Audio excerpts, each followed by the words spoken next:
말씀 먼저 보겠습니다. 구약성경 사사기 9장 1절부터 21절입니다. 옆 사람한테 인사하시겠습니다. 은혜 받으세요.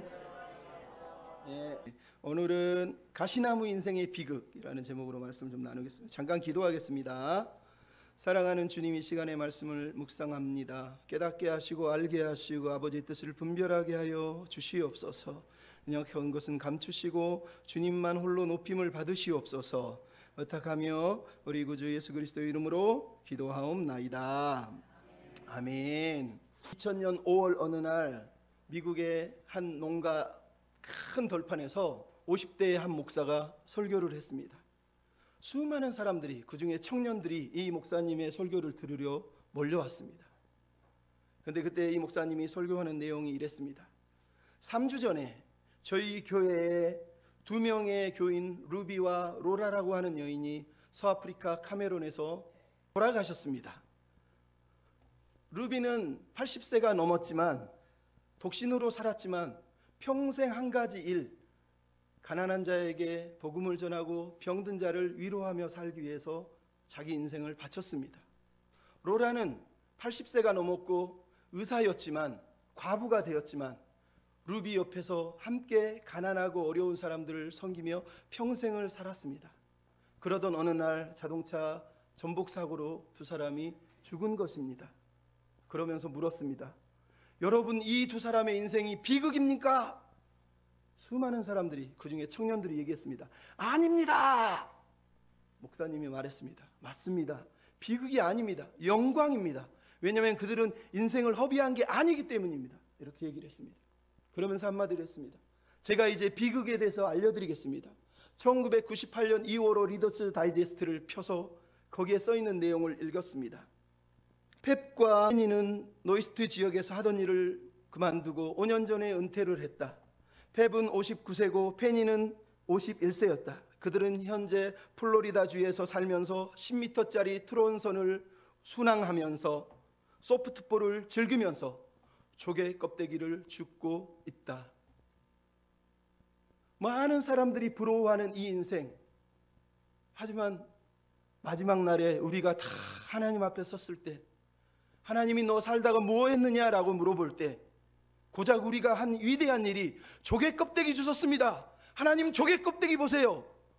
이렇게 말한다면 비극입니까? 영광입니까?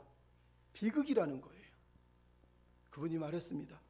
여러분, 세상은 우리에게 조개 껍데기나 줍고 살라고 거기에 수만 달러를 쏟아부으면서 그 꿈을 꾸라고 얘기하지만 저는 거절하겠습니다. 여러분에게 인생을 허비하지 말라고 말하겠습니다. 더 나은 삶을 위해서 오늘 삶을 뛰어가라고 말하겠습니다. 이렇게 설교를 했습니다. 여러분은 어떻습니까? 여러분은 혹시 인생을 낭비하고 있지 않습니까? 조개 껍데기나 주우면서 베드로가 예수님을 만나기 전에 죽은 물고기나 새는 것처럼 매일 죽은 물고기나 세어가면서 그게 인생의 전부인 줄 알고 그렇게 살고 있지는 않습니까? 하나님이 마지막 날에 우리에게 찾아오셔서 너 뭐 했니? 라고 물어볼 때 여러분은 무슨 대답을 하시렵니까? 하나님 죽은 물고기 샜어요. 하나님 조개 껍데기 수집해서 우리 집 예쁘게 꾸몄어요. 여러분, 그게 우리의 대답이 되어야 되겠습니까? 오늘 본문 9장에 나오는 아비멜렉이라고 하는 사람의 이야기는 평생 고작 한 게 자기를 위해서 조개 껍데기나 줍고 죽은 물고기나 세다가 죽은 인생이라고 들려주고 있어요. 단 한 번뿐인 인생인데 고작 자기를 위해 살다가 불행하게 죽은, 인생을 허비한, 낭비한, 덜 떨어진 인생이라고 얘기하고 있는 거예요. 우리가 지난주에 제가 이철수라는 사람의 파나가 땅콩 얘기했잖아요. 땅콩에 대해서 다시 읽어드릴게요. 땅콩을 거두었다. 덜 익은 놈일수록 줄기를 놓지 않는다. 덜 된 놈, 덜 떨어진 놈. 여러분, 신앙생활하면서 여전히 줄기를 붙잡고 세상의 줄기를 놓지 못해서 예수 믿는데도 그 욕망, 남들처럼 행복하게 살고 싶어요, 부자 되고 싶어요, 덜 된 거예요. 덜 떨어진 놈이에요. 여러분, 하나님을 믿는다면 그렇게 살면 안 돼요. 네, 여러분, 우리가 본 기드온이 어떻습니까? 기드온의 인생을 보십시오. 덜 되고 덜 떨어진 인생이에요. 그 아들 아비멜렉을 보십시오. 똑같아요. 덜 된 놈, 덜 떨어진 놈이에요. 인생을 허비하고 인생을 낭비하다가 결국은 파멸한 내용이 오늘 본문 9장에 나오는 아비멜렉의 이야기예요. 이 아비멜렉이 누구의 아들입니까? 기드온의 아들이란 말이에요. 기도원. 그 많은 하나님의 은혜를 경험하고 눈으로 보고 손으로 보고 체험하고 다 했음에도 불구하고 마지막에 한 게 뭡니까? 자기를 위한 전쟁을 마지막 자기 전쟁을 하고 재물을 탐하고 금에봇을 만들어가지고 하나님께 가지 말고 나한테 물어라. 하나님의 뜻을 알고 싶으면 나한테 물어봐라. 그러면서 자기를 신성시하고 자기가 교주가 돼서 이스라엘 백성들을 다 바알을 숭배하는 사람들로 바꿔버린 사람이 기드온이라는 거예요. 여러분, 사람을 숭배하는 게 무서운 거예요. 그래서 저는 교회를 볼 때마다, 목회자를 볼 때마다 정말 두려워하고 걱정합니다. 저 사람이 저것 좀 가지면 지가 하나님 된 것처럼 까불 텐데, 그 생각을 너무 많이 합니다. 이미 우리나라에는 그런 사람 많잖아요. 하나님 동기동창들 많잖아요. 나 하나님 친구다. 나 하나님하고 친해. 나한테 물어. 기도해 줄게. 안수해 줄게. 여러분, 저는 그게 너무 두렵고 안타깝습니다. 그 인생이 마지막에 내놓을 건 자기를 위한 껍데기밖에 없는 거예요. 껍데기 신앙, 가짜 신앙인 거예요. 그래서 그 아들 아비멜렉이 태어난 거예요. 지난주에 얘기했잖아요. 이 기드온의 삶을 향해서 사사기 저자가 내린 결론이 뭐라고요? 은혜를 헛되이 낭비했다는 거예요. 하나님이 주신 은혜를 헛되이 써버렸다는 거예요. 여러분, 우리 인생은 다 은혜 받은 인생 아닙니까? 근데 이 받은 은혜를 가지고 헛되이 쓰고 헛되이 낭비하면 되겠습니까? 8장 마지막 절에 보면 이렇게 돼 있잖아요. 이스라엘 백성이 하나님의 은혜를 잊었을 뿐만 아니라 여룻바벨이라는 기드온이 이스라엘에게 베푼 모든 은혜 또한 그의 집에 후대하지 않았다는 거예요. 이게 무슨 얘기예요? 기드온이 하나님으로부터 받은 은혜를 잊어버리니까, 은혜를 잊은 백성이 세상을 다스리니까 모든 백성 또한 은혜를 다 망각하고 서로가 서로를 죽이는 결과로 끌고 갔다고 얘기하는 거예요. 기드온이 그래도 은혜를 베푸는데 기드온이 좀 착한 일을 했네, 그걸 기억하라고 말하는 게 아니에요. 은혜를 잃어버린 한 사람 때문에 모든 사람이 은혜 없는 세상으로 그렇게 변질됐다고 얘기하는 거예요. 그래서 우리는 은혜를 잊어버리면 안 되는 거예요. 오늘 본문 9장에 나오는 아비멜렉의 이야기, 바로 이 기드온으로 인한 이야기예요. 그래서 이 9장이 존재하는 거예요. 9장 1절부터 6절은 스스로 왕이 된 아비멜렉의 내용이 나와요. 길지만 생각해보면 길지 않아요. 7절부터 21절은 기드온의 아들 요담이 아비멜렉과 세겜 사람들을 저주하는 우화가 등장을 해요. 그리고 마지막 나머지는 서로가 배신하고 싸우다가 멸망한 이야기가 등장하고 있어요. 내용은 엄청 길지만 실제 내용은 엄청 심플하다는 걸 우리에게 들려주고 있는 거예요. 근데 흥미로운 게 뭐냐? 아비멜렉이라고 하는 사람이 단 한 번도 하나님을 찾거나 하나님을 부르거나 하나님께 예배하거나 하나님께 기도하는 적은 나오지 않는다는 거예요. 오직 오늘 성경에 나오는 하나님을 언급한 사람은 기드온의 아들 요담이 3번, 그리고 사사기 저자가 3번 하나님을 언급해요. 나머지 사람들은 하나님에 대해서 아예 언급하지 않는 거예요. 특히 아비멜렉은. 무슨 얘기예요? 아비멜렉은 말 그대로 인생을 낭비했다는 거예요. 하나님과 전혀 상관없이 열심히 살았는데, 열심히 피땀 흘려서 자기를 위해서 싸웠는데 결론이 뭐라고요? 하나님과 상관없이 그냥 지 인생 살다가 망했다는 얘기예요. 여러분, 우리도 마찬가지예요. 하나님을 믿는다고 말하지만 하나님 없이 홀로 자기 인생을 가들어가면서 그렇게 무가치하게 우리 인생을 살다가 끝날 수 있는 거예요. 그럼 이게 슬픈 거예요. 이게 비극인 거예요. 어차피 살 건데 열심히 살았는데 하나님과 아무 상관이 없다니요. 여러분, 이것처럼 헛된 이야기가 어디 있습니까? 왜 근데 이런 헛된 이야기를 사사기 저자는, 성경은 들려주는 거죠? 우리가 아비멜렉을 통해서 대체 뭘 배울 수 있습니까? 근데 무려 57절이나 돼요. 사사기 중에서 가장 길어요. 성경에서도 1절부터 57절까지 한 사람 이야기를 쓰는 구절이 있습니까? 이렇게 길게? 근데 아비멜렉의 이야기를 오늘 성경이 딱 사사기 정중앙에다가 써놓고 있어요. 이유가 뭘까요? 기드온이라고 하는 사람의 타락이 얼마나 나쁜 파급 효과, 악영향을 미쳤는지를 우리에게 깨닫게 하려는 거예요.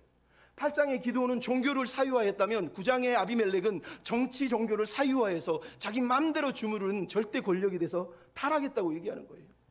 사사기 저자가 이 얘기를 왜 들려주겠습니까? 기드온과 아비멜렉이 추구했던 왕이 되려고 하는 그 마음이 결국은 하나님을 왕위에서 폐위시켰던, 하나님이 왕임을 거절한 사건이라는 걸 다시 한번 뼈저리게 느끼게 하려는 거예요. 장차 왕정시대가 도래할 텐데 왕정시대의 임금들 중에는 이 아비멜렉처럼 하나님 없이 자기 마음대로 사는 추악한 왕들도 태어날 거라는 걸 경고하면서 왕정시대를 향해서 경고를 주는 거예요.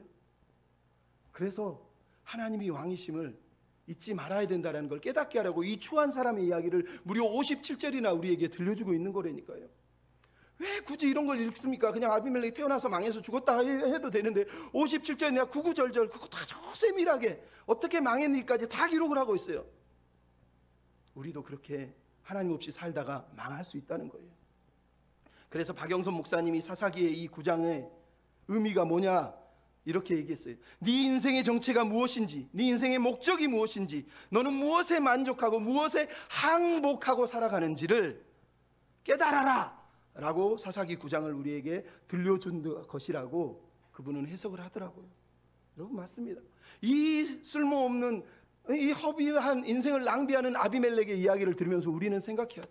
나는 어떻게 살아야 될지, 내 인생의 목적은 뭐지, 나의 정체성은 뭐지, 나는 무엇 때문에 살지, 무엇 때문에 행복하고 무엇 때문에 만족하고 무엇 어떤 우상에 나는 항복하면서 살고 있는 걸까 고민하면서 살아야 된다는 거예요. 그러면 C.T. 스터즈라는 사람이 이런 얘기를 했어요. 따라서 합시다. 한 번뿐인 인생 곧 지나가리라.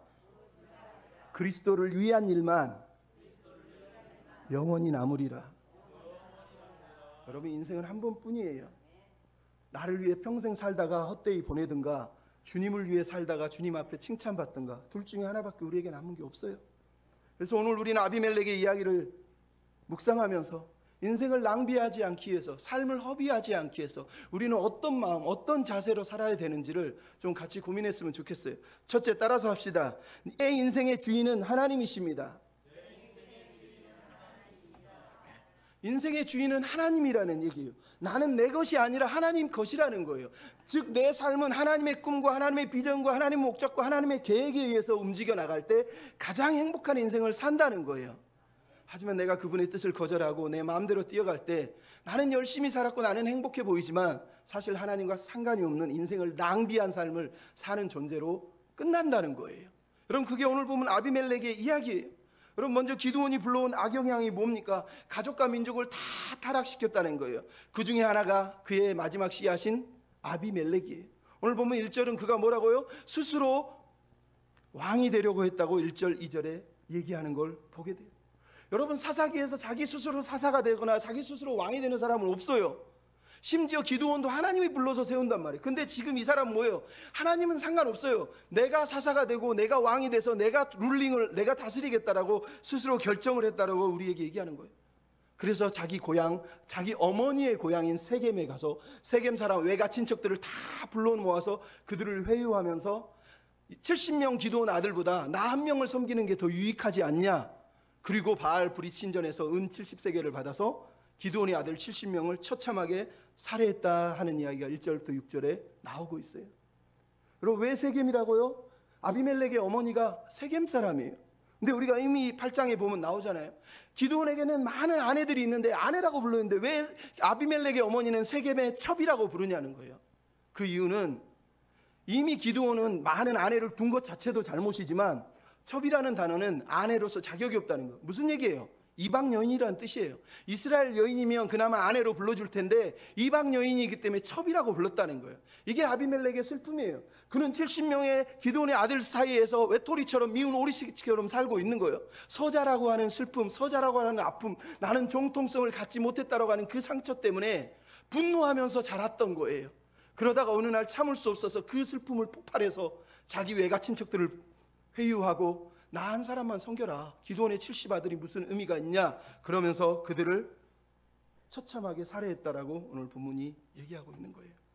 그럼 이 비극의 시작이 어디라고요? 1절에 나오는 여룻바알의 아들, 여룻바알의 아들이기 때문에. 이게 무슨 얘기예요? 계속 성경이 여룻바알을 강조하는 이유는 기드온은 하나님이 여룻바알, 즉 바알과 싸우는 사람으로 세웠는데 바알과 싸워야 될 사람이 그것을 잊어버리고 바알에게 우상 숭배하고 바알에게 항복했기 때문에 그 아들이 태어났다라고 우리에게 지금 들려주는 거예요. 이 기드온의 비참함 때문에 그 아들이 이런 괴물이 태어났다라고 우리에게 얘기하고 있는 거예요.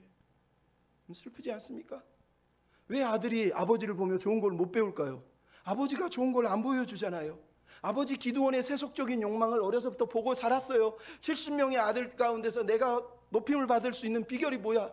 저놈들을 다 밟고라도 올라가야 돼. 아버지처럼 영화를 누리고 아버지처럼 세상 권세를 누리는 방법은 힘을 갖는 거야, 권력을 갖는 거야, 파워를 갖는 거야 라고 하는 마음을 이미 이 사람은 품었다라고 얘기하는 거예요. 기드온이 교주가 된 그 삶을 보면서, 왕이 된 삶을 보면서 나도 아버지처럼 살면 서자의 서러움을 벗어날 수 있겠지라고 마음을 먹었다는 거예요. 이게 슬픈 거예요. 그래서 그는 하나님을 믿는다는 가짜 신앙을 가진 기드온을 보면서 가짜 신앙이 아니라 아버지 뒤에 숨겨진 진짜 욕망, 거짓된 욕망인 그 욕망을 보고 나도 아버지처럼 되겠다라고 마음을 품었다는 거예요. 아비멜렉 뜻이 뭐라고요? 내 아버지는 왕이다. 아비가 아부, 히브리어로 아부, 아버지, 아람어 아바, 아빠. 참 재밌죠? 아비, 아빠, 아부. 다 이게 한국 아버지, 아비 다 비슷하지 않아요? 참 신기해요. 네 애비 누구니? 너가 아버지 뭐 하시누? 영화 친구에 나오잖아요. 우리 아버지 깡패입니다. 오늘 본문에 아비멜렉 뭐래? 우리 아버지 왕입니다. 이러고 있는 거예요. 그럼 그 아버지에게 이런 괴물이 태어났다고 오늘 본문이 말을 하고 있는 거예요. 아버지를 닮은 게 아니라 아버지의 가장 못된 것, 가장 나쁜 것만 쏙쏙 다 빼닮았다는 거예요. 우리가 9장을 읽어보면 아비멜렉의 행동이 다 아버지 기도원하고 똑같은 모습으로 등장을 하고 있어요. 스스로 왕이 되려 하죠. 뿐만 아니라 자기에게 말 안 듣는 사람을 쫓아가서 2번의 전쟁을 치러서 복수를 하면서 인생을 마무리하고 있어요. 그럼 이게 기드온이 했던 짓 아니에요? 뿐만 아니라 기드온이 예배하고 여호와 샬롬을 만났던 그 자리에서 그는 우상 숭배를 하는 것을 보여줘요. 아버지랑 똑같은 행동을 하는데 아버지의 가장 나쁜 것을 다 닮았다는 거예요. 그럼 그게 오늘 본문이 우리에게 들려주고 있는 비참함이에요. 그럼 오늘 보면 그가 어떻게 했습니까? 하나님은 전혀 상관이 없이 바알 브릿 신전에 가서 은 70세겔을 받았대. 바알 브릿이 지난주에 말했죠. 무슨 뜻이냐? 언약의 바알이란 뜻이에요. 이스라엘 백성은 여호와 하나님, 언약의 주 하나님 여호와가 있어요. 기드온도 하나님을 믿는다고 그랬어요. 근데 결국 기드온과 기드온 이스라엘 백성들이 뭘 했다고요? 바알과 언약을 맺었다는 거예요. 하나님 당신은 내 언약의 신이 아니시고 바알이 내 언약의 주인입니다라고 믿고 있는 사람들이 있었다는 거예요. 그 신전에 가서 은 70세겔을 정치 자금을 받은 거예요. 우리가 남이가 그러면서 그 집에 가가지고 사람들을 설득하고 나서 정치 자금 은 70세겔을 받았다는 얘기를 하는 거예요. 그리고 깡패들을 사서, 여기서 말하면 방탕하고 경박하다는 뜻은 경건치 않아요. 하나님이든 신이든 아무 상관이 없어. 내 욕망만 채우면 되는 사람들이. 그러니까 아비멜렉의 욕망과 이 깡패들의 욕망이 딱 맞아떨어진 정치 깡패들이 지금 태어난 거예요. 그래서 이 70세겔에 가서 자기 아버지의 아들들 70명을 다 죽였다는 거예요. 어디서 죽였다고 얘기합니까? 9장 5절에 보니까 오브라, 자기 아버지의 고향인 오브라에 있는 한 바위 위에서 죽였다는 거예요. 여러분, 오브라의 바위가 어디입니까? 하나님이 기드온을 처음 찾아왔을 때 기드온이 하나님, 진짜 하나님이면 내가 제물을 드릴게, 이 바위 위에다가 제물을 올렸더니 하나님이 하늘에서 불을 내려서 살랐던 여호와 샬롬, 그 바위란 말이에요. 근데 기드온이 하나님이 여호와 샬롬의 은혜를 베푼 그 바위 정반대로 이제 뭘 하고 있어요? 오브라의 한 바위에서 70명을 착살하여 죽이면서 가짜 샬롬의 재단을 사실은 쌓고 있는 걸 우리에게 보여주고 있는 거예요. 부모의 첫 신앙을 모욕할 뿐만 아니라 하나님이 꿈꾸는 샬롬을 완전히 박살냈다고 우리에게 들려주고 있는 거예요. 그래서 부모의 신앙이 중요한 거예요. 여러분, 우리가 자식들 바꿀 수 없어요. 내 말 절대 안 들어요. 하지만 영향력은 행사할 수 있어요. 아이들에게 아무리 종교생활로 예수 믿어라 뭐 아무리 얘기한다고 되는 게 아니에요. 삶으로 보여줘야지 바뀌는 거예요. 내가 삶으로 안 보여주고 매일 종교적인 언어를 쏟는다 그래서 아이들이 하나님을 믿는 건 아니에요. 내가 삶으로 하나님이 내 인생의 주인인 것을, 하나님이 내 왕이신 것을, 나는 하나님 없이는 못 산다는 것을 삶으로 보여줄 때 아이들이 그 믿음을 보고 배우고 잘하는 거예요. 그럼 제가 아는 최종진, 한영애 권사님, 장로님 부부, 필리핀에서 저랑 7년을 살았던 분들, 제가 옛날에도 한번 얘기했잖아요.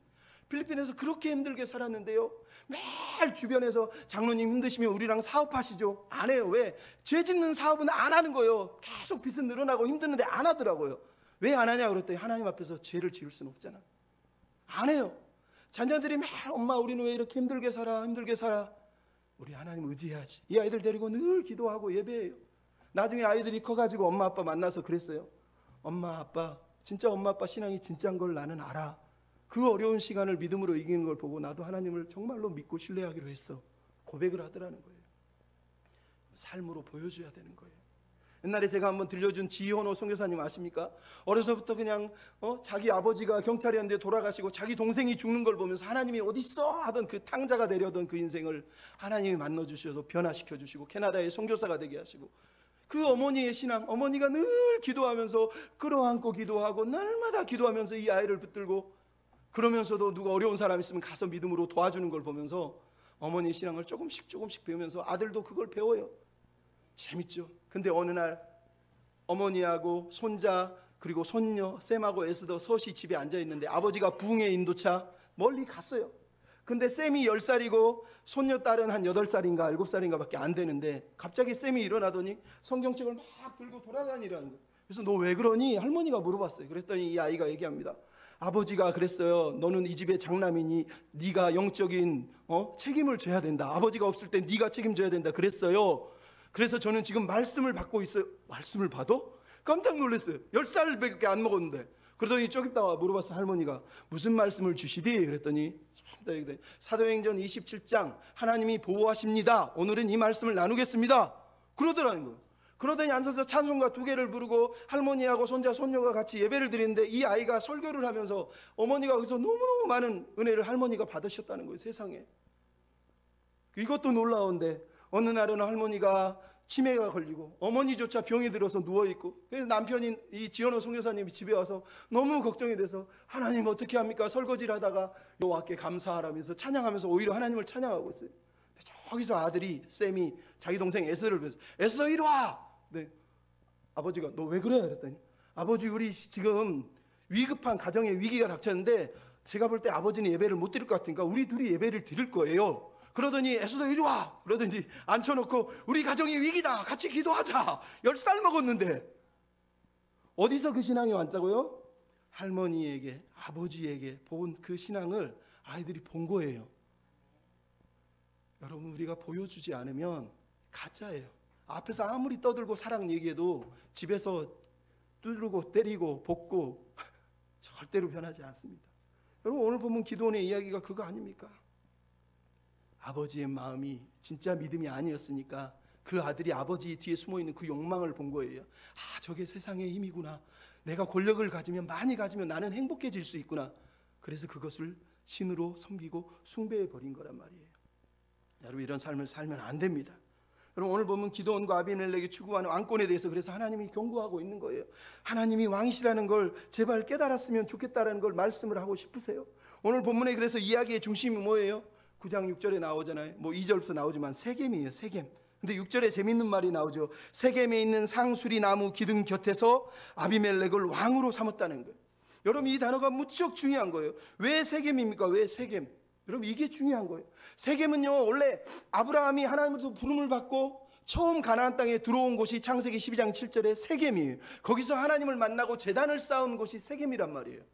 근데 세겜은 또 어떤 데요? 창세기 34장에 보면 야곱의 딸 디나가 세겜 사람들 가나안 문화를 보고 유혹이 돼서 넘어가서 성폭행을 당하고, 그래서 거기서 야곱의 아들들이 살육을 벌여서 세겜 사람들을 다쳐서 죽인 자리가 세겜이에요. 근데 여호수아 24장 마지막 절에는 또 뭐가 나와요? 여호수아가 이스라엘 백성을 다 불러 모아놓고 얘기합니다. 나와 우리 가정은 여호와만 섬길 것이다. 너희는 선택해라. 너희가 하나님을 섬기겠다고 하나님은 믿지 않는다. 너희는 분명히 배신할 거야.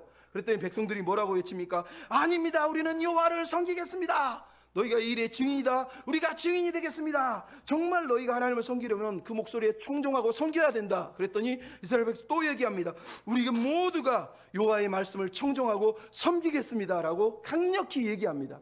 그때 여호수아가 세겜 거기에 돌기둥을 쌓고 상수리 나무 아래 거기서 율법책을 묻고, 그리고 거기 세겜에 요셉의 뼈를 묻었다라고 여호수아 24장이 얘기해요. 여러분 이게 무슨 얘기인지 아시겠어요? 세겜은 믿음의 선조들이 살았던 땅이에요. 하나님만 바라보고 언약 백성들이 꿈꿨던 그 꿈의 땅, 하나님 말씀으로만 살겠다고 했던 땅이에요. 하지만 그 땅에서도 어느 누군가는 유혹이 돼서 세상이 부러워서 하나님의 언약 백성이 잊어버리고 세상을 쫓아가다가 처참한 사륙을 당했던 땅이 바로 이 세겜 땅이라는 거예요. 근데 지금 뭐를 하고 있어요? 아비멜렉이 이 세겜 땅에서 언약의 하나님을 향하여서 예배하고 있는 것이 아니라, 언약의 하나님께 제단을 쌓고 있는 것이 아니라, 아브라함이 쌓았던 제단이 있는 곳, 여호수아가 상수리 나무 아래 큰 돌을 그리고 말씀을 읽었던 그곳에서, 그 상수리암의 돌기둥 앞에서 그는 사람들을 처참하게 죽이고 스스로 왕이 됐다고 얘기하고 있는 거예요. 그러면 이게 비참한 거라는 거예요. 하나님은 이스라엘 백성들에게 이 얘기를 들려주는 거예요. 왕정시대를 준비하고 있는 이 사람들에게 얘기하는 거예요. 진짜 왕이 누구냐는 걸 잊어버릴 때 다 내가 왕이 되고 싶은 거예요. 내가 왕이 되려는 욕망을 가지는 그 순간 하나님이 사라지고 내가 원하는 대로 내 마음대로 사는 거예요. 그래서 서로를 죽이는 살육하는 일까지 벌어진단 말이에요. 그래서 말씀하는 거예요. 하나님이 내 왕이시란 말은 하나님이 내 주인이라는 뜻이에요. 내가 내 인생의 주인이 아니라는 뜻이에요. 그것을 받아들이지 않으면 우리는 하나님을 섬긴다고 말하지만 껍데기 가짜 신앙으로 평생을 살면서 조개 껍데기나 줍다가 끝나는 거예요. 하나님은 그 삶을 원하지 않으신단 말이에요. 그래서 우리가 고백해야 돼요. 하나님 나의 주인이십니다. 하나님 나의 왕이십니다. 최근에 영화 킹메이커라고 하는 영화가 개봉이 됐어요. 1971년 신민당 대통령 후보였던 김대중 씨와 그를 돕던 엄창록이라는 사람의 이야기를 각색해서 김은봉과 서창대라는 사람의 이야기, 즉 김은봉이 김대중 역할을 하고 서창대가 엄창록 역할을 하는 거예요. 근데 그 재밌는 게 뭐냐, 그냥 쉽게 얘기할게요. 김대중 대통령은 되시기 전에 열심히 사람을 위해서 섬기겠다 그러는데 엄창록이라고 하는 사람이 옆에 붙어가지고 계속 정치 조작질을 하면서 표를 얻기 위해서 정치 조작질을 합니다. 그러면서 김대중 씨한테 얘기합니다. 언제 공천 줄 거예요? 언제 공천 줄 거예요? 영화에서 두 가지 중요한 단어를 합니다. 한마디를 이렇게 했어요. 자네 준비되었는가? 엄창록 얘기합니다. 준비됐습니다. 준비됐습니다. 그리고 또 정치 조작을 합니다. 그랬더니 마지막으로 이분이 얘기합니다. 자네는 준비가 된 게 아니라 정치를 하면 안 될 사람이야. 왜? 그 사람이 물어본 준비됐는가는 사람을 섬길 준비가 됐냐고 물어본 건데, 이 사람은 권력을 가질 준비가 된 줄로 알고 준비가 됐다는 거예요, 자꾸. 그래서 당신은 정치를 하면 안 돼, 이렇게 얘기하는 거예요. 그러면서 얘기합니다. 어떻게 이기는 게 중요한 게 아니라 왜 이기는 게 더 중요하다는 걸 잊지 말라는 거예요. 여러분, 예수 믿는 우리에게 가장 중요한 게 바로 이 단어예요. 어떻게 이기는 게 중요한 게 아니라 왜 이기려고 하는 거예요. 무엇 때문에 이기려고 하는가. 이 질문이 중요한 거예요. 왜? 어떻게는 방법이지만 왜는 동기와 목적, 그것을 물어보는 거예요. 하나님은 오늘 우리에게 묻는, 너 어떻게 이길래 물어보는 게 아니라 너 왜 그 싸움을 하려고 하니? 너 왜 교회에 부응하려고 하니? 너 왜 부자 되려고 하니? 너 왜 잘 되려고 하니? 거기에 대한 합당한 답을 내놓으라는 거예요. 나는 하나님의 것이잖아요. 나는 하나님의 뜻대로 살게요. 하나님의 꿈을 위해서 살려는 거예요. 하나님의 비전대로 살려는 거예요. 그걸 아는 사람은 그렇게 욕망을 쫓아가지 않는 거예요. 준비됐어? 그러면 내 사람을 섬길 준비가 됐습니다. 내 어려운 형제 섬길 준비가 됐습니다. 이렇게 대답해야 되는 거예요. 근데 준비됐니? 예, 기름 부어주셨잖아요. 내가 하고 싶은 거 하게 해주세요. 기도의 능력의 은사 부어주시면 내가 사람들 다 끌어모아 줄게요. 그럼 그 사람 목사 되면 안 되는 거였어요. 정말이에요. 준비됐습니까, 여러분? 사람을 섬길 준비가 돼야 돼요. 왜 이기려고 하는지를 매일 물어봐야 돼요. 너 왜 거기 앉아있니? 무엇 때문에 그 일을 하려고 하니? 그때마다 하나님 앞에 대답해야 돼요. 하나님 왕이시잖아요. 명령하시면 순종할게요. 명령해 주세요. 이렇게 얘기해야 돼요. 앨런 노블이라고 하는 사람이 책을 최근에 쓴 책 중에 나는 나의 것이 아니다라는 책을 썼는데, 거기에 이런 내용이 있어요. 우리가 하나님 앞에서 해야 될 유일한 것은 빈손과 하늘을 향한 손바닥이다. 무슨 얘기예요? 항복을 얘기하는 거예요. 항복. 인간은 어떻게 성공할지에 대해서 고민하는 존재가 아니라 그분의 명령에 순종하는 존재가 된다. 어떻게 성공할지를 고민하는 건 우리에게 허락된 것이 아니에요. 우리에게 허락된 일은 단 하나예요. 그분의 명령에 순종하는 거예요. 여러분의 인생에 여기에 보좌가 있습니다. 그 보좌는 한 명만 앉을 수 있어요. 누가 앉아야 됩니까? 예수님이 앉으셔야 돼요. 하나님이 앉으셔야 돼요. 예수님은 여러분 카운셀러로, 여러분 자문하러, 여러분 스텝으로, 여러분 성공을 위해서 응원해 주려 온 게 아니라니까요. 그분은 왕으로 오신 거고 우리는 그분 밑에서 나의 주인이십니다. 명령해 주십시오. 순종하겠습니다. 이러려고 온 거예요. 그 예수님을 자꾸 나의 종처럼, 마법의 여종 지니처럼, 내 하인처럼 부려먹기 위해서 이거 응답해줘, 저거 응답해줘, 저거 들어줘, 내가 원하는 꿈 이루어줘. 그럼 이게 아비멜렉이고 이게 기드온이에요. 하나님은 그러려고 오신 게 아니에요. 우리는 하나님 앞에 물어봐야 돼요. 하나님의 꿈, 하나님의 비전에 내가 합당합니까? 하나님의 마음에 합당합니까? 두 번째로 따라합시다. 하나님이 부르신 자리가 있습니다. 하나님이 부르신 자리가 있다는 거예요. 이게 무슨 얘기예요? 나를 부르신 그 삶에 만족하고 감사해야 된다는 얘기를 하는 거예요. 여러분, 오늘 본문 7절부터 21절은 요담이라고 하는 사람이 도망치면서 그리심산에서 아비멜렉과 세겜 사람들을 향해서 저주를 하고 있어요. 내용이 뭐예요? 나무들이 모여가지고 나무들에게 왕이 되달라고 얘기하는 이 내용을 통해서 헛된 인생, 가치 없는 인생을 사는 인생들이 얼마나 비참한지를 들려주고 있는 거예요. 웃기지 않습니까? 막 나무들이 모여와가지고 감람나무에게 왕이 되어주세요. 무화과나무에게, 포도나무에게 왕이 되어주세요. 마지막에 가시나무에게 왕이 되어주세요 했다는 거예요. 참, 우리 어릴 적 동요 기억하죠? 뽕나무가 뽕하고 방구를 끼니 대나무가 내끼놈 야단을 쳤네. 참나무가 점잖게 하는 말 참아라. 요즘 아이들은 어떻게 한다고요? 똥 싸라. 참지 말고 싸라는 거예요. 참 웃긴 노래죠. 근데 여러분, 오늘 성경에 이런 얘기가 있는 거예요. 나무들이 모여가지고 왕을 뽑는데요. 진짜 황당하죠. 근데 여러분, 이게 슬픈 거예요. 왜? 지금 아비멜렉의 인생을 요담이 쫙 봤을 때 아비멜렉이 뭐라고요? 가시나무라는 거예요. 가시나무. 여러분, 가시나무 같은 인생이 얼마나 비참합니까? 가시나무가 뭐예요? 열매도 없어요. 사실은 진짜 가시나무는 이파리도 없어요. 가시밖에 없는 거예요. 남을 이롭게 하는 건 하나도 할 수가 없는 거예요. 근데 다른 나무들은 다 거절을 했는데 가시나무만 왕이 되겠다고 했다는 거예요. 여러분, 다른 나무들이 왕 되달라고 했더니 요 대답이 뭐였어요? 어찌 나무들 위에 우쭐대리요. 9절 11절 13절에 어찌 나무들 위에 우쭐대리요. 이게 무슨 얘기인지 아세요? 있는 척하는 걸 말하는 거예요. 사람들 귀에 기울여 여기 갔다 저리 갔다 그러면서 막 빈둥빈둥 거리는 얘기를 지금 하고 있는 거예요. 그러니까 자격도 없는데 조건도 안 되는데 마치 왕이 된 것처럼, 왕이 아닌데도 왕처럼 막 까불까불 거리고 있는 모습을 지금 빗대는 풍자예요. 우쭐대리요. 여러분, 교회 다니면서 우쭐대는 걸 행복해하고 우쭐대는 걸 사랑하는 사람들이 많아요. 예수 믿는데 남들 앞에 어깨 좀 올리고 막 우쭐대면서 자기 자랑하고 싶은 그런 욕망들이 우리한테 다 있단 말이에요. 근데 감람나무, 무화과나무, 포도나무는 어떻게 우쭐대겠니? 라고 거절을 했다고 오늘 본문이 말하고 있는 거예요. 마치 무슨 얘기예요? 미친놈, 지가 왕인 줄 아네. 가시나무한테 욕하는 거예요. 그래서 옛날에 영화 제목이 뭐예요? 미지왕. 미친놈, 지가 왕자인 줄 알고. 이런 영화 제목의 영화가 있었어요. 여러분, 미친놈, 지가 왕인 줄 알고 있다고 지금 가시나무라고 욕하고 있다니까요. 여러분, 우쭐댄다는 게 우리나라 옛날 말이 뭐가 있어요? 탱자탱자 한다는 거예요. 탱자탱자가 무슨 얘기인지 알죠? 옛날에 양반들이 공부는 못하는데 계속 집에서 공자왈 맹자왈 이렇게 읽으니까 공자 맹자 말하지 말고 제발 좀 실속 있는 삶을 살아라. 아무것도 못하면서 그냥 허둥대나 보내냐. 그래서 탱자탱자, 공자 맹자의 자자를 돌리다 보니까 아, 탱자가 있구나. 그래서 탱자탱자 하지 마라 이랬다는 거예요. 아니, 능력도 안 되는데 계속 공자를 맹자를 하는 거, 그거 탱자탱자 노는 거라는 거. 쓸데없이 인생을 허비한다는 거예요. 오늘 본문이 아비멜렉에게 하는 얘기예요. 네 인생 그렇게 사는 거, 그거 허비하는 거, 인생 낭비하는 거, 인생의 가시나무로 끝난다는 거예요.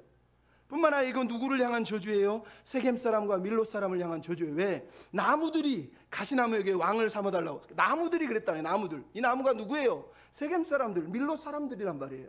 이 세겜 사람, 밀로 사람들이 결국 가시나무를 왕으로 삼았다는 거예요. 근데 왜 이게 비참합니까? 가시나무에 그늘이 없잖아요. 근데 오늘 보면 가시나무가 뭐라고요? 나는 그늘이 있으니 내 그늘에 숨어라. 안 그러면 너희를 다 불살이겠다. 15절에 얘기하고 있어요. 비극인 거예요. 그래서 가시나무에 어떻게 그늘이 있습니까? 누가 가시나무에 와서 쉴 수가 있냐고요. 자기는 아무에게도 그늘이 되어줄 수 없고 오히려 찌르고 죽일 수밖에 없는 존재인데 가시나무가 지금 왕이 되겠다는 거예요. 여러분, 기드온이 했던 일이 뭐예요? 사사기 8장에 보니까 자기를 대적한 숙국과 분이엘 사람들에게 내가 너희를 가시와 찔레로 죽일 거야 그러더니 실제로 찔러 죽이잖아요. 아버지를 똑같이 나쁜 걸만 닮아서 이놈이 지금 하는 게 그거예요. 자기는 가시나무예요. 가시로 다 죽여버린다는 거예요. 그 얘기를 우리한테 들려주고 있잖아요. 얼마나 비참합니까? 여러분, 가시나무 인생이 그래서 비참한 거예요. 하덕규 시인과 촌장 조성모 씨가 불렀던 노래 가시나무. 내 속엔 내가 너무도 많아 당신의 쉴 곳 없네. 내 속엔 헛된 바램들로 당신의 쉴 자리 없네. 이거를 가시나무 인생은요 쉴 수가 없어요. 작은 새도 날아왔다 가시에 찔려서 놀래서 달아나는 게 가시나무라니까요. 근데 이 가시나무 인생이 되려고 이렇게 버럭버럭 애를 쓰는 이 아비멜렉을 보면서 요담이 얘기하는 거예요. 가시나무 같은 인생이다. 헛된 인생이다. 인생을 낭비하면서 살다가 죽겠구나. 그 얘기를 하는 거예요. 이 가시나무 인생이 어디 나온 줄 아세요? 사무엘하 23장 7절에 다윗이 마지막 신앙고백을 하면서 이런 가시나무는 손으로 만질 수 없나니 칼과 창으로 걷어다가 불에 불살라야 된다. 그 악한 가시나무가 누구라고요? 사울 왕이에요. 사울 왕. 다윗은 사울 왕을 말하는 거예요. 사울 왕처럼 악한 인간들은 가시나무처럼 불에 불살라질 거라는 거예요. 사울 왕이 왜 가시나무가 됐죠? 하나님으로부터 기름 부음을 받았고 왕으로 삼았는데 자기 전쟁을 하고 자기가 제단을 쌓고 자기가 예배를 드리고 그러다가 결국은 남의 목에 의해서 아비멜렉처럼 처참하게 죽임을 당해요. 그래서 가시나무 인생이 되는 거예요. 근데 이 가시나무 인생의 온조가 뭐라고요? 아비멜렉이래요. 아비멜렉. 그 결말이 20절에 나오잖아요. 20절에 뭐라고요? 아비멜렉의 불이 당신을 살리던가 아니면 당신들이 아비멜렉을 살라 죽이던가 서로 죽이다가 끝난다는 거예요. 왜? 가시나무는 품을 수가 없으니까 그냥 찔러 죽인다는 얘기를 하고 있는 거예요. 근데 이 가시나무 인생을 사랑하고 위에서 살려고 하니 얼마나 안타깝습니까? 근데 여기에 놀라운 얘기가 들려있죠. 가치 있는 삶을 사는 길, 의미 있는 삶을 살 수 있는 길이 들려있잖아요. 뭐예요? 첫째, 요담이 그리심산으로 뛰어갔대요. 여러분 그리심산이 어딘지 아세요? 여호수아 8장에 아이 전쟁을 끝나고 아이성 전쟁에서 처절한 실패를 당한 이후에 이스라엘 백성을 여호수아가 다 끌어 모은 후에 절반은 에발산, 절반은 그리심산에 세워놓고 하나님의 말씀 율법을 막 읽습니다. 그 율법책을 낭독하면서 이 말씀대로 순종하면 우리가 복을 받는다 했던 산이 에발산과 그리심산이에요. 근데 요담이 지금 왜 그리심산으로 뛰어갔습니까? 여기서 축복을 해줘야 되는데 그는 축복의 산에 올라서 뭐라고 했어요? 저주를 하고 있어요. 축복을 받아야 될 너희가 하나님 말씀을 어겼기 때문에 하나님 뜻대로 살지 않기 때문에 너희들은 결국 저주를 받을 것이야 라는 걸 선언하기 위해서 그가 그리심산에 올라가 있다는 거예요. 그러면 축복을 받는 비결이 뭐예요? 말씀대로 사는 거예요. 언약의 말씀대로 사는 거예요. 그 중에 재밌는 게 뭐예요? 나무들의 대답이요. 9절, 10절, 13절 똑같이 말하는 게 내가 가서 어찌 그것을 버리고 자기들이 지금 차지하고 있는 그 놀라운 자리를 내가 버리겠냐는 거예요. 감람나무는 내가 기름을 내는데 하나님과 사람을 영화롭게 하는데 어찌 그거를 버리고 더 높은 자리로 가려고 하느냐. 무화과나무는 내가 아름다운 열매를 내는데 어찌 그거를 버리고 가리요. 포도나무는 내가 아름다운 맛있는 포도즙을 내는데 내가 그 열매들을 버리고 어찌 왕의 자리에 가리오라고 말하는 거예요. 그러면 이게 중요한 거예요. 여러분 인생에서 가장 중요한 건 하나님이 나에게 맡겨준 분량이 있다는 거예요. 나에게 허락한 자리가 있다는 거예요. 그 자리에서 정말 해야 될 일은 어떻게 올라갈까가 아니라 어떻게 하나님을 영화롭게 하고 어떻게 사람을 기쁘게 할까, 하나님과 사람을 기쁘게 하고 영화롭게 하고 섬길까를 물어보는 것이 우리가 해야 될 자리라는 거예요. 그럼 이게 중요하다니까요. 마틴 루터는 그래서 그런 거예요. 목사들만 아니라 젖지 않은 아이도 구두 닦는 사람도 하나님을 영화롭게 해드릴 수 있다. 심지어 로렌스 신부라는 사람은 설거지라고 옷을 입고 신발을 터진 것들을 꼬매면서도 하나님의 임재를 그 자리에서 느끼면서 하나님을 영화롭게 했다니까요. 그러니까 여러분 오해하지 마세요. 하나님을 영화롭게 하는 삶은 내가 막 엄청난 일을 하는 게 아니라 내게 주어진 현재의 자리에서 하나님이 원하는 하나님을 영화롭게 사람을 섬기는 삶, 그것이 하나님이 기뻐하는 것이라고 얘기하는 거예요. 여러분 감람나무가 아세요? 감람나무는요 나이를 1000년 이상을 살아갑니다. 주기 안에 모든 것이 텅텅 비었어도요 1000년을 살아냅니다. 심지어 잘라내도 옆에서 다시 자랍니다. 근데 이 감람나무가 성장해서 열매를 맺는데 7년이 걸리고요 완숙한 나무가 되는데 15년이 걸린다는 거예요. 그 모진 시간 아름다운 인고의 세월을 거쳐서 감람나무가 됐는데 고작 높아져서 가시나무처럼 살려고, 고작 높아져서 가시나무 인생처럼 살다가 가려고, 그것은 안 하겠다는 거예요. 내가 왜 그걸 버리냐는 거예요. 그럼 무슨 얘기인지 알겠어요? 높아지려고 많이 해가지고 더 누리려고, 그거는 의미 없는 거라는 거예요. 지금 하나님이 원하는 건 얼마나 높아질까, 얼마나 맞을까, 얼마나 위에 갈까가 아니라 내가 지금 주어진 삶의 자리에서 하나님을 영화롭게 하고 사람을 섬기고 하나님의 기쁨이 되는 삶을 사는 것이다라고 요담은 놀라운 통찰력을 가지고 우리에게 들려주고 있는 거예요. 당신은 감람나무, 당신은 무화과나무, 당신은 포도나무인 거예요. 포도나무가 무화과나무 될 필요 없고 무화과나무가 감람나무 될 필요 없고요, 감람나무가 가시나무 될 필요가 없다니까요. 여러분 하나님이 창세기 3장에서 아담과 하와가 범죄했을 때 질문이 뭐예요? 너 왜 그랬어 이놈아 그랬나요? 아니요. 너 어디 있느냐? 너 지금 어디 있느냐? 믿음은 자리를 지키는 거라는 거예요. 네가 하나님 원하는 그 자리에 있어서 그 자리에서 감사하고 그 자리에 예배했으면 됐는데 그 자리를 벗어났다는 거예요. 그러면 신앙은 자리를 지키는 거예요. 여러분 예배의 자리를 지킨다는 뜻이 아니라 하나님을 예배하는, 하나님을 영화롭게 하는, 하나님이 허락된 자리, 하나님이 놓아준 그 자리에서 하나님을 높여드리는 모습, 그것이 하나님이 기뻐하는 삶이에요. 그래서 로마서 12장에 뭐라고 그럽니까? 믿음의 분량대로 하나님을 섬겨라. 고린도전서 8장은 뭐라고 그럽니까? 형제들아 너희의 부르심을 다 부르심 받은 그대로 살라는 거예요.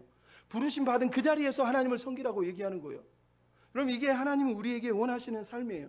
정신 차려야 돼요. 하나님 우리를 왜 부르셨는지, 무엇 때문에 부르셨는지 잊어버리면 안 된다니까. 그 자리를 딱 버티고 서서 하나님이 기뻐하는 삶을 살아야 돼요. 하나님을 영화롭게 드리는 삶을 살면 되는 거예요.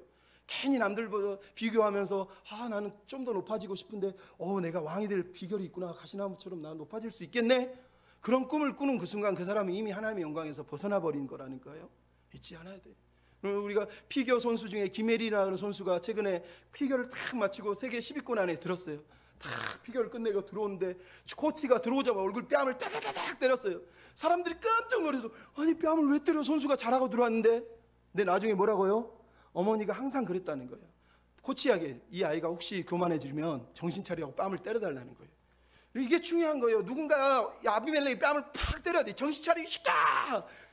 우리도 마찬가지예요. 좀 죄송하지만 내 뺨 때려주는 사람이 필요한 거예요. 그게 사모님이든 와이프든 집사님이든 고사님이든 남편이든 애들이든 여러분 때려주게 해야 된다니까요. 막 한 대 때리면 이 새끼야 내가 누군 줄 알고 그러면서 달려들면 절대 변하지 않습니다. 한 대 맞아줘야 돼요. 예? 옛날에 김순철이 기억하시죠? 노래 뭐예요? 정신 차려. 모르겠네 몰라 모르겠어 도대체 왜 무슨 생각하는지 그러면서 이야 여보게 정신 차려 이 친구야 막 이러면서 노래하잖아요. 정신 차리라고요. 아비멜렉에게 말하고 우리에게 말하는 거예요. 정신 차려야 돼. 늘 깨어서 내가 진짜 하나님이 기뻐하는 삶을 살고 있는지 돌아봐야 된다니까요. 높은 자리가 중요하고 높이 올라가는 게 중요한 게 아니라 내가 지금 하나님을 제대로 섬기고 있는지가 중요하다고요. 여러분 달란트 비유의 핵심이 뭐예요? 5달란트 주고 3달란트 주고 1달란트 주잖아요. 근데 하나님이 뭐라고 그래요? 이 악한 종아 이렇게 얘기하잖아요. 왜 악하다고 그럽니까? 열매야 안 맺었어라고 물어본 게 아니라 악하다고 얘기했다는 거예요. 왜? 하나님이 원하는 삶을 그 자리에 살 수 있었는데 그렇게 살아내지 않았기 때문에 그 얘기를 우리에게 하고 있는 겁니다. 여러분 그러면 여러분 잊지 말아야 됩니다. 하나님이 내 인생의 주인입니다. 나는 예수님을 만나서 그래서 가장 행복한 사람이에요. 하나님 때문에 난 너무너무 만족해요 라고 고백하면서 여러분의 자리에서 하나님을 영화롭게 하고 사람을 섬기고 사람을 기쁘게 하는 존재, 하나님은 그 존재를 원하시는 겁니다. 우리 아까 같이 불렀던 찬양 한번 마지막으로 부르면서 하나님 정말 그렇습니다. 내가 하나님이 원하시는 삶을 살 수 있도록 도와주시옵소서. 주님을 만난 것이 가장 행복이라고 고백하게 하시고 주님 때문에 감사하며 살도록 도와주십시오. 이런 믿음의 고백을 같이 드리고 마쳤으면 좋겠습니다. 내 평생에 나의 평생에 가장 복된 일은 내가 예수님을 만난 것이 나의 평생에 가장 잘한 일은 내가 예수님을 주로 섬긴 것. 이 세상 살 동안 내가 걷는 길이 비록 험하여서 넘어질 때 주의 강한 손 나를 붙드시니 나는 예수님을 주로 섬기며 나는 주를 섬기는 것에 후회가 없습니다. 고백합시다. 나는 주님을 섬기는 것에 후회가 없습니다. 내가 걸어온 모든 시간 다 주의 은혜니 내가 걸어갈 모든 날도 주만 섬기며 살리 오직 예수 이름 부르며 살아. 나는 주를 섬기는 것에 후회가 없습니다. 나는 주를 섬기는 것에 후회가 없습니다.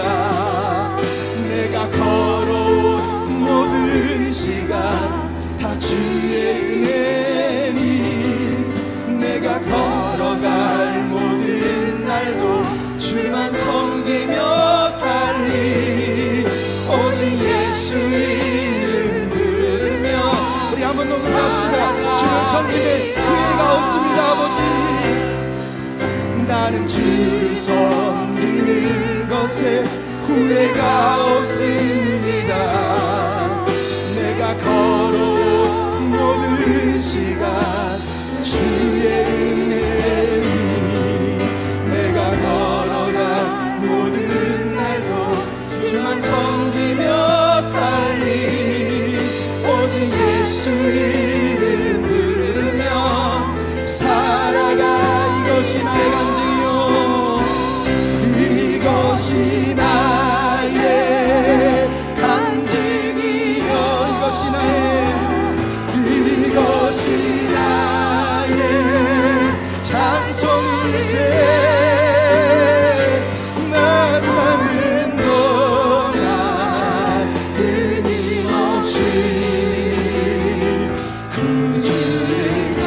우리 손을 높이 들고 이것이 나의 간증이요 이것이 나의 간증이요 이것이 나의